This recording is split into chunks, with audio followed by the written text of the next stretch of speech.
I always thought the cruelest joke life ever played on me was seating me next to her on the very first day of law school. Turns out the bigger punchline was waiting years later, when the same woman walked into my new firm as my colleague. Maya Rivera. My rival, my tormentor, my unexpected obsession. She had always been the standard I measured myself against, whether I admitted it or not. Every debate, every paper, every mock trial we circled each other like predators waiting for the other to bleed. I used to think she thrived on watching me stumble. Now, standing across the glossy marble lobby with her tailored navy blazer hugging her figure, all I could think was how dangerously beautiful she still was. And worse, how badly I wanted to know if she remembered me the same way. The office was buzzing that morning. The kind of restless energy only big cases and fresh recruits could spark.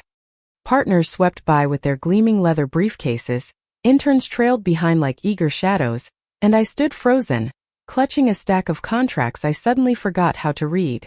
"Claire." My supervisor's voice sliced through my daze. "I'd like you to meet our new associate." And there she was. Maya. Her gaze locked onto mine, recognition flaring like sparks leaping from flint. "Well," she said with that razor-edged smile, "I guess some rivalries don't stay buried in the past." I forced a laugh. Rivalry? I thought it was more like academic warfare. Her smirk deepened and I felt heat crawl up my neck. God, this was going to be torture. The first weeks were exactly that, torture. Every meeting turned into an unspoken duel. Every memo I sent was countered by one of hers, sharper, tighter, somehow always a step ahead. The partners loved her efficiency, her eloquence. And part of me hated her for it. But another part, an unwelcome, dangerous part, admired her more fiercely than ever. I caught myself lingering on the way she rolled up her sleeves when she got deep into case files, exposing delicate wrists inked with a faint tattoo I'd never noticed before. I hated how my chest tightened when she laughed, the sound warmer than I remembered. She wasn't just my rival anymore. She was someone who made the sterile walls of this office feel alive. One late night it finally cracked. The office was empty except for us, papers sprawled across the conference table like the aftermath of a war. Maya leaned back in her chair, rubbing her temples, exhaustion softening her usual steel demeanor. "You know," she murmured, "I never hated you." I blinked, caught off guard. "You had a funny way of showing it." She laughed, low and almost self-conscious. "You pushed me, made me better. Without you, I don't think I would have survived law school." My throat tightened. For years I had painted her as my nemesis, the villain in my story. And now, with the fluorescent lights humming above and the city lights glowing behind her, she looked less like an enemy and more like everything I hadn't let myself feel. "Maya," I whispered before I could stop myself, "you drive me insane." Her eyes met mine, sharp but vulnerable. "Good. Because you've been haunting me for years." The silence that followed was thick, fragile. I thought she might laugh it off, bury it under another one of her quick comebacks. But instead she leaned closer. For the first time in years, the battlefield between us disappeared. There was no rivalry, no scoreboard, no victory. Only two women, two hearts, and the terrifying truth that maybe, just maybe, been running toward this moment all along. The universe, of course, wasn't about to let us off that easily. The next morning we were assigned the same high-profile case. One that demanded perfection, that left no room for mistakes or personal entanglements. The stakes were higher than anything we had faced before, both professionally and personally. And as much as I wanted to forget what happened in that conference room, the way her hand had brushed mine, the way my chest still ached with the memory, I couldn't. Neither could she. The glances we stole, the subtle brushes of fingers when passing documents, the tension so thick our colleagues whispered about every moment only pulled us deeper. But the case was brutal. Witnesses crumbled, evidence faltered, and the partners began circling like vultures, looking for someone to blame.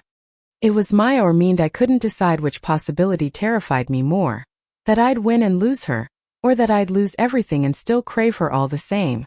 That night, as I sat in my apartment drowning in coffee and case notes, my phone buzzed. "Maya, can I come over?" My heart stopped. I stared at the screen, the cursor blinking like it was daring me to leap. Finally I typed back yes. When she arrived, rain clung to her hair, soaking through her blazer. She looked both fierce and fragile, like someone who had fought too long and finally laid down her sword. "You're the only person I can't lie to," she said, her voice trembling. "Not in court, not in life. And that terrifies me." I stepped closer, close enough to smell the rain on her skin, close enough to see the truth burning in her eyes. "Then don't lie," I whispered. "Not tonight." And when her lips met mine, it felt less like surrender and more like the truest victory I'd ever known.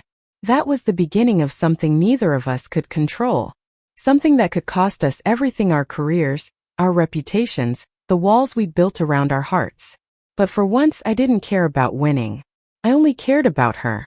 The morning after Maya kissed me for the first time, the city felt different.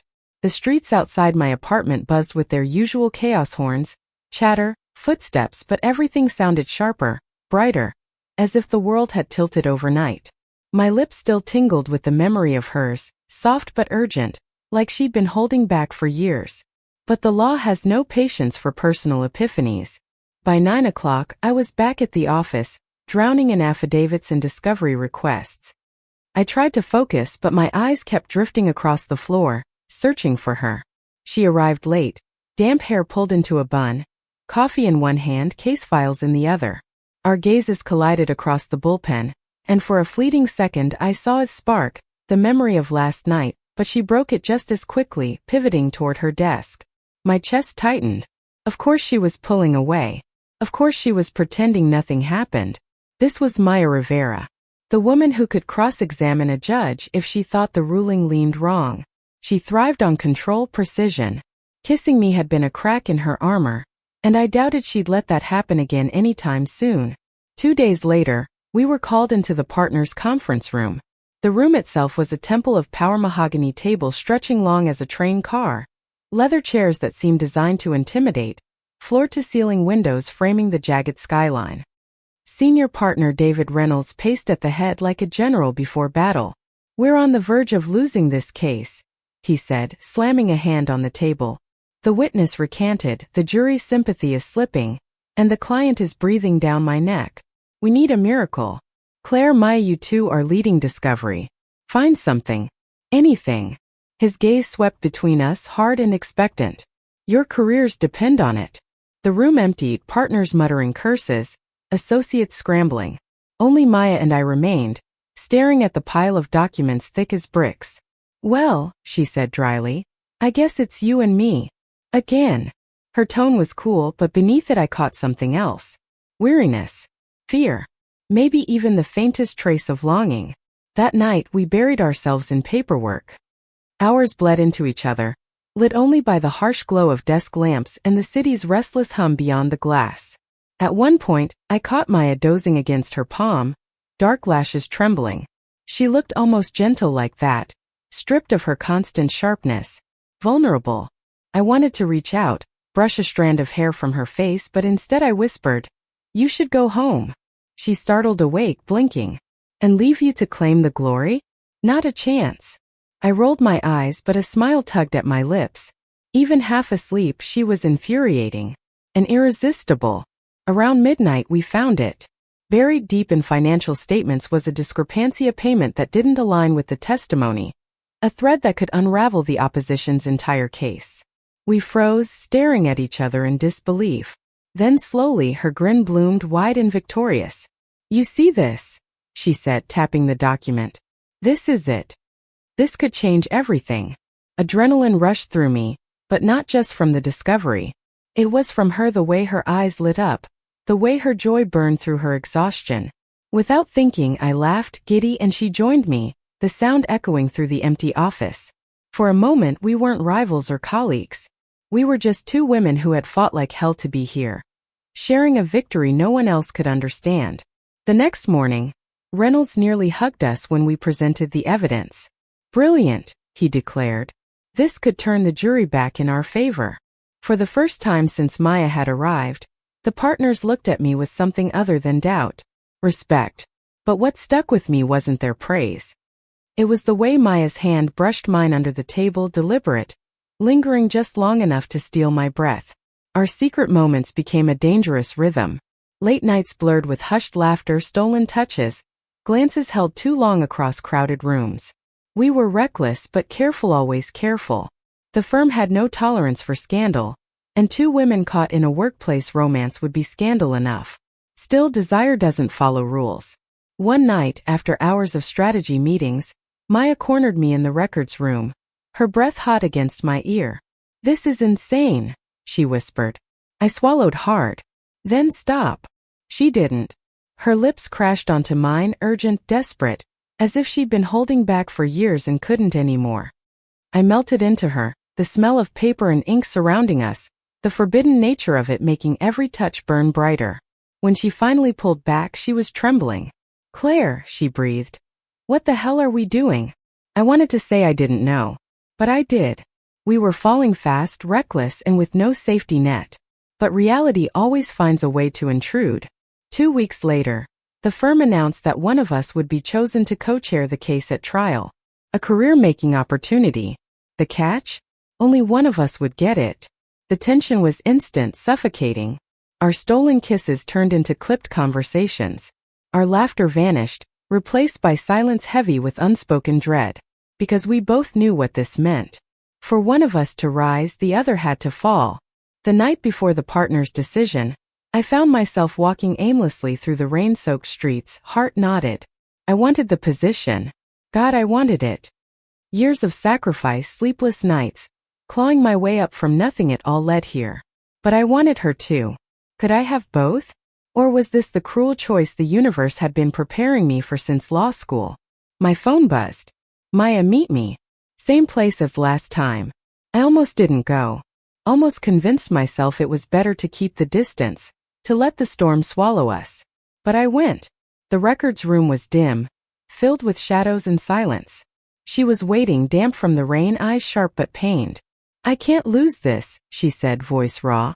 "Not the case. Not my career. I've fought too hard." "I know," I whispered.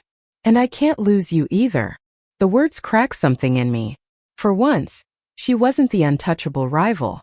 She was just a woman terrified, torn apart by the same impossible choice. I stepped closer, my hands trembling as they found hers. "Then maybe we fight for both," I said. "Together." Her eyes searched mine, desperate, disbelieving. "You think we can?" "I think we have to try." And when she kissed me this time, it wasn't desperate or reckless. It was a promise. The next morning, Reynolds called us in. His decision came swift, brutal. "Rivera, you'll co-chair the case." My heart sank, but I forced a smile, clapping politely as the others congratulated her. When the room emptied, Maya lingered, her expression conflicted. "You should hate me," she whispered. I shook my head. "I don't." Because somehow, through the sting of disappointment, all I felt was pride. Pride in her. Pride in us. This wasn't the end. Not of my career, and definitely not of us. But the battle was only beginning. The first day of trial felt like stepping into a battlefield. The courthouse loomed gray and imposing against the Manhattan skyline, its marble steps slick with early morning rain. Reporters clustered at the entrance like vultures, cameras flashing, microphones thrust forward. This was the kind of case that could launch careers or destroy them. Maya walked beside me, her expression calm, measured, but I knew her too well. The twitch of her jaw, the way her hand tightened around the leather strap of her briefcase, she was bracing for war. And me? My heart was split down the middle. Half of me wanted to destroy the opposing counsel, prove myself, claim my place at the table. The other half couldn't stop watching Maya. Couldn't stop thinking about how her hand had trembled in mine the night before Reynolds announced his decision. She was my rival, my colleague, my almost lover. And now she was the face of this trial. The courtroom was packed. Jurors filed in, their eyes darting between us, curious, guarded. The opposition's lead attorney, Richard Callahan, was a legend in litigation, a silver-haired shark with a voice that could charm juries into handing him the moon. Maya stood to deliver the opening statement. Her voice was steady, sharp, threading logic with passion, each word a blade honed to precision. She painted the client as not just a victim but a symbol, someone wronged by corporate greed, someone the jury could not afford to ignore. I watched her breathless. This was the Maya Rivera I had always known, brilliant, unshakable, magnetic. But beneath the armor, I saw the flicker of nerves, the fire in her eyes. I saw her. And damn it, I wanted her more than I wanted to win. Over the next week, trial consumed us. Days bled into nights, filled with cross-examinations, objections, whispered strategy sessions. Maya commanded the courtroom with elegance, but outside, the pressure wore on her. One night, back at the office, I found her pacing the empty hallway, her phone pressed to her ear. "I can't do this again, Mom," she whispered, her voice cracking. "I can't fail. Not after everything you sacrificed." My chest tightened. She hadn't seen me, hadn't realized I was there. I wanted to step forward to comfort her, but I froze. Because for all the moments we had shared kisses in shadows, whispered confessions, we still carried secrets. And hers were heavier than I'd ever imagined. The turning point came during cross-examination. Our key witness, a quiet accountant with damning records, was unraveling under Callahan's relentless pressure. His words stumbled, his confidence shattered, and the case we had built felt like it was collapsing in real time. Maya stood, ready to intervene, but I moved first. "Objection, Your Honor," I said, my voice ringing through the courtroom. "Counsel is badgering the witness." The judge sustained. Relief washed over me, but it wasn't enough. The jury's eyes were skeptical, restless. We were losing them. I rose again, this time with a calm I didn't know I possessed. I guided the witness back, asked the questions Maya and I had rehearsed until midnight, framed the truth in simple, undeniable strokes. By the time I sat down, the jury was leaning forward, listening, believing. When I glanced at Maya, her eyes were shining, not with jealousy, not with rivalry, but something softer. Gratitude. Pride. That night, she showed up at my apartment without warning. The rain was falling hard, her hair damp, her blazer clinging to her shoulders. She didn't speak at first. She just stood there, trembling like she'd run from something she couldn't name. I pulled her inside, shut the door, and finally she whispered, "You saved us today." I shook my head. "No. We saved us." Her breath hitched. And then she kissed me hard, urgent, like all the walls she had built were crumbling at once. We stumbled through the apartment, leaving a trail of damp clothes and unspoken fears, until we collapsed together on the couch. Her skin was warm against mine, her touch both desperate and tender, as if she needed to prove to herself that this was real. And for the first time there was no rivalry, no scoreboard. Just us. But the world has a cruel way of punishing those who dare to want too much. 2 days later, whispers began circulating in the office. Glances lingered too long, conversations hushed when we entered the room. I found an email accidentally left open on a paralegal screen speculating about the chemistry between Rivera and Clark. Panic surged. If the partners found out, if the client suspected bias, everything we had worked for could unravel. Maya cornered me in the stairwell that afternoon, her expression tight. "They're talking," she said flatly. "I know." Her hands trembled as she clenched the railing. "If this gets out." "It won't," I interrupted, though the words tasted hollow. Her gaze met mine, fierce and frightened. "We have to be careful. Claire, I can't lose this. Not the case. Not us." My heart ached. "Then we'll fight. Together." But in the pit of my stomach, doubt coiled. Because secrets don't stay buried. And ours was becoming impossible to hide. The final week of trial was a blur of chaos. Witnesses faltered, evidence clashed, and the jury's faces grew harder to read. Every day felt like standing on a knife's edge, waiting to fall. But through it all, Maya and I moved as one. She spoke, I followed. I faltered, she caught me. We were a rhythm, a partnership neither of us could deny. The night before closing arguments, we sat together in the empty courtroom. The benches were cold, the silence heavy, but for once, neither of us was rushing to fill it. "Do you ever think," I asked softly, "that maybe we were never enemies at all? Maybe we were just scared?" She tilted her head, studying me. "Scared of what?" I swallowed. "Of what we could be if we stopped fighting." Her hand found mine, warm and steady. "Then maybe it's time we stop." And in that quiet, sacred space, I believed we could. The next morning, Maya delivered the closing argument of her life. Her words soared, not just logical but human, weaving law with heart, precedent with passion. She didn't just argue the case.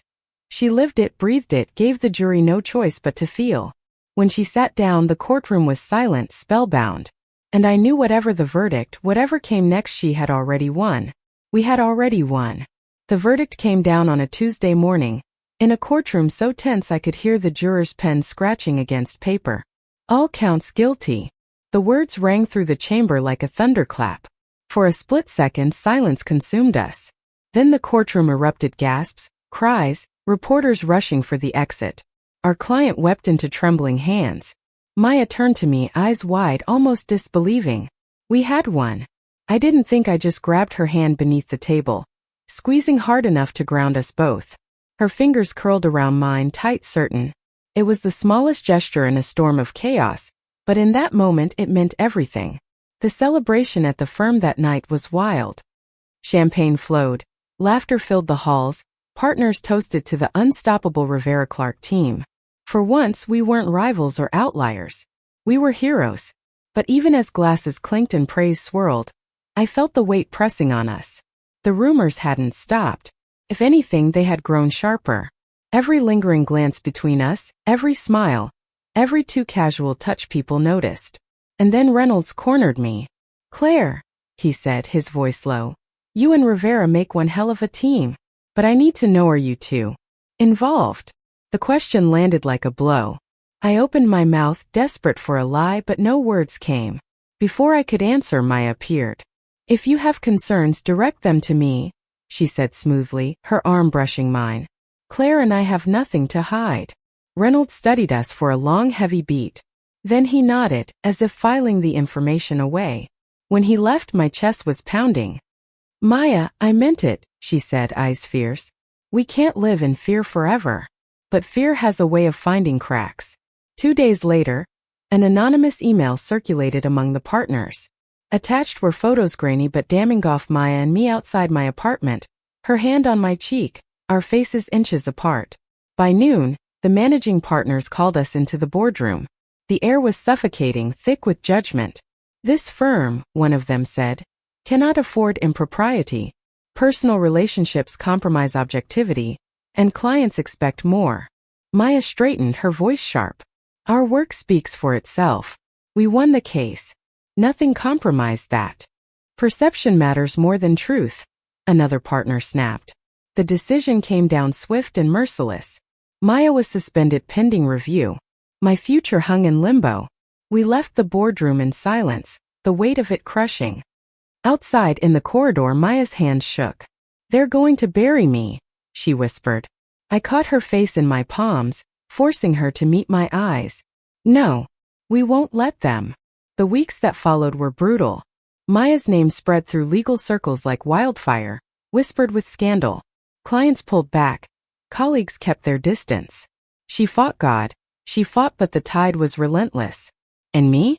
I faced the choice I had dreaded since law school: career or love. One night I found her sitting on the floor of my apartment, surrounded by files she couldn't use anymore. Her shoulders shook with silent sobs. "I worked my whole life for this," she choked out. "And now it's gone. Because I let myself want you." Her words cut deep, but I refused to flinch. I knelt, wrapping my arms around her trembling frame. "No," I whispered. "Because you let yourself love me." In the end, we walked away. Not from each other, but from the firm. It wasn't easy. We lost the prestige, the security, the validation we had clawed so hard to earn. For weeks, doubt gnawed at us. Were we fools? Had we thrown everything away for something fragile, something fleeting? But slowly, piece by piece, we rebuilt. Maya started her own practice, fierce and fearless, dedicated to cases that mattered. I joined her, pouring myself into the work, into us. We worked out of a cramped office above a coffee shop, our desks wedged between stacks of books and endless paperwork. Clients came one by one at first, then more, drawn by the fire we carried. And at night, when the city quieted, we sat together by the window, exhausted but alive. Months later, we walked past our old firm. Its glass towers gleamed, untouchable, but for the first time I didn't ache. Maya slipped her hand into mine. "Do you regret it?" she asked softly. I looked at her, the woman who had once been my rival, who had become my greatest ally, my fiercest love. Not for a second. She smiled then, that rare, unguarded smile I had once thought I'd never earn. "Neither do I. The world will always measure us by victories and failures, by titles and verdicts. But I've learned the truest victories aren't written in case law or etched into firm plaques. They're found in stolen glances across crowded rooms, in laughter echoing through late-night offices, in the steady warmth of a hand that never lets go, no matter how fierce the storm. And mine? Mine is her. Always her. The last time I kissed Maya beneath the glowing lights of our tiny office, I realized something. Life hadn't played a cruel joke on me by seating us together in law school. It had given me the beginning of the greatest story I'd ever live. Not rivals. Not colleagues. Lovers. Partners. Home. And in her arms I finally stopped fighting. Because with Maya I had already won. Thank you for listening. Like and subscribe to get notifications about next videos.